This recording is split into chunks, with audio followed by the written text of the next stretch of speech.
తిరుమల లడ్డూనే వ్యవహారాన్ని మతంతో ముడిపెట్టి మాజీ సీఎం జగన్ పై దురుద్దేశపూర్వకంగా ఆరోపణలు చేస్తున్నారని మాజీ మంత్రి పేర్ని నాని అన్నారు. CM Chandrababu, deputy CM Pawan కళ్యాణ్లు మాటలు మారుస్తూ ప్రజలను తప్పుదోవ పట్టిస్తున్నారన్నారు. వైసీపీ ఎమ్మెల్సీలు హెరిటేజ్, ఇందాపూర్ డైరీ సంబంధాలపై చర్చ కోరగా ప్రభుత్వం 5 రోజులు తాత్సారం చేసింది.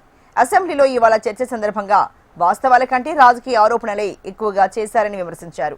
టీటీడీలో అవినీతి పెరిగిపోయింది, దర్శనాల కోసం డబ్బులు వసూలు చేస్తున్నారనే భక్తుల ఫిర్యాదులపై ప్రభుత్వం స్పందించట్లేదన్నారు.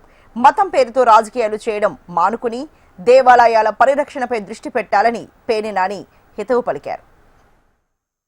కంపెనీకి అలాగే తిరుమల తిరుపతి దేవస్థానానికి నెయ్యి సప్లై చేస్తున్నటువంటి ఇందాపూర్ డైరీకి ఉన్నటువంటి నెక్సెస్ గురించి, అలాగే తిరుమల తిరుపతి స్వామివారికి నెయ్యి సప్లై చేస్తున్నటువంటి డైరీ కంపెనీలన్నిటికీ హెరిటేజ్ కంపెనీతో ఉన్నటువంటి అక్రమ సంబంధాల గురించి చర్చిద్దాము అని చెప్పి పట్టుబడుతుంటే 5 రోజులు తాత్సారం చేసి నిన్నటికి ఈ రోజు అసెంబ్లీలో దాన్ని చర్చిద్దామని చెప్పని నిర్ణయం తీసుకుని చర్చిస్తూ 10 మంది శాసనసభ్యుల చేత రాజకీయాలు మాట్లాడిస్తూ, అసత్యాలు మాట్లాడిస్తూ వెంటనే పవన్ కళ్యాణ్ బయలుదేరిపోయి ఎనిమల్ ఫ్యాట్ అంటే జంతు కొవ్వులు కలిపాడు జగన్మోహన్ రెడ్డి, పంది కొవ్వు కలిపాడు, అలాగే చేప కొవ్వు కూడా కలిపాడు జగన్మోహన్ రెడ్డి గారు.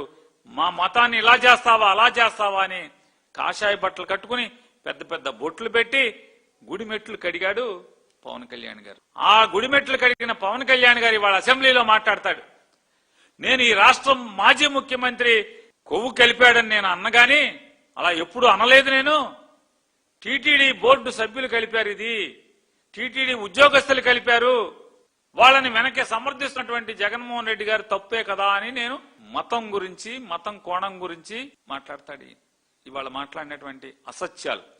పెంటపాడులో, తాడేపల్లిగూడెం ప్రాంతంలో పెంటపాడులో ఆలయంలో రథం దహనమైంది, కాలి బుగ్గైంది.